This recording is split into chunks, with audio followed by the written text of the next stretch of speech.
প্রত্যেকটা মানুষ আসলে নিজেদেরকে রিলেট করতে পারছে আমাদের গল্পের সাথে এবং সবাই আসলে আমার নাম তো আসলে চেঞ্জই হয়ে গিয়েছে। সবাই আমাকে এসে জিজ্ঞেস করছে, "এশা আপু কেমন আছেন?" সো এটা খুব ভালো লাগছে এবং সবাই এরকমও আছে অনেক মেয়ে অডিয়েন্স আমাদের যারা মুভি দেখতে এসেছে তারা আমাকে এসে বলছে, "এশা আপু আমার নাম এশা, এজন্য এশা মার্ডার দেখতে এসেছি।"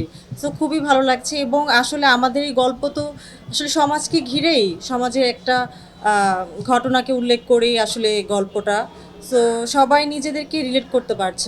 আমরা তো আসলে কেউই সমাজের বাইরে নই। সো প্রত্যেকটা মানুষ আমরা সমাজের অন্তর্ভুক্ত। সো সবাই আসলে নিজেদের জীবন বা তার পার্শ্ববর্তী কোনো ক্যারেক্টারকে আমাদের এই গল্পের সাথে খুব ভালোভাবে ইনভলভ করতে পারছে। সো পজিটিভ, সব কিছুই পজিটিভ এবং আমরা আমরা খুবই এনজয় করছি সবার রিভিউ। পূজা থেকে এশা হওয়ার জার্নিটা কেমন ছিল? পূজা থেকে এসে হওয়ার জার্নিটা ভালো ছিল। কারণ আসলে আমাদের কাজই তো আসলে অ্যাক্টিং করা। সো একটা নতুন ক্যারেক্টার পেলে ওই ক্যারেক্টারকে ধারণ করার যে পুরোটুকু জার্নি, ওইটা আসলে একটু তো পড়াশোনা আছে, পড়াশোনা করতে হয় এবং আসলে ওইটা নিয়ে আসলে আমাদের ডিরেক্টর আসলে এত ভালো করে আমাদেরকে সব কিছু বুঝিয়েছে। এসে ক্যারেক্টারটি কীরকম, সে কীভাবে কথা বলে, কীভাবে হাঁটাচলা করে। সো প্রত্যেকটা জিনিস যখন এত ভালো করে বুঝিয়ে দেওয়া হয় তখন আসলে ক্যারেক্টারে ইনভলভ হতে আসলে এত কষ্ট হয় না। সো আমি এনজয় করেছি। বাঁধন আপুর মতো একজন সুপ্রতিষ্ঠিত অভিনয় শিল্পীর সাথে অভিনয় করার চ্যালেঞ্জটা নেওয়ার সাহসিকতাটা কেমন ছিল? খুবই ভালো ছিল। আমি যখন থেকেই জানি এশা মার্ডারের বাঁধন আপু আছে, আমি আসলে তখন থেকে ওয়েট করছিলাম। আমাকে তো অনেকদিন ওয়েট করিয়ে রেখেছিল।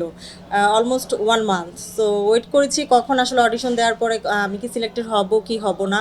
সো ফাইনালি আসলে সিলেক্টেড হয়েছি এবং বাঁধন আপুর সাথে কাজ করার সুযোগ হয়েছে আমার। এবং আমি তো আজকে এসেছি বাঁধন আপুর জন্য। So she is very sweet এবং আসলে উনি যে একজন কো আর্টিস্ট হিসেবে আমার সাথে ছিল বা আমি ওনার সাথে ছিলাম তা না। উনি আসলে একদম আমাকে আগলে রেখেছে এবং একজন বড় বোনের দায়িত্ব যেরকম উনি আসলে এগুলো পালন করে।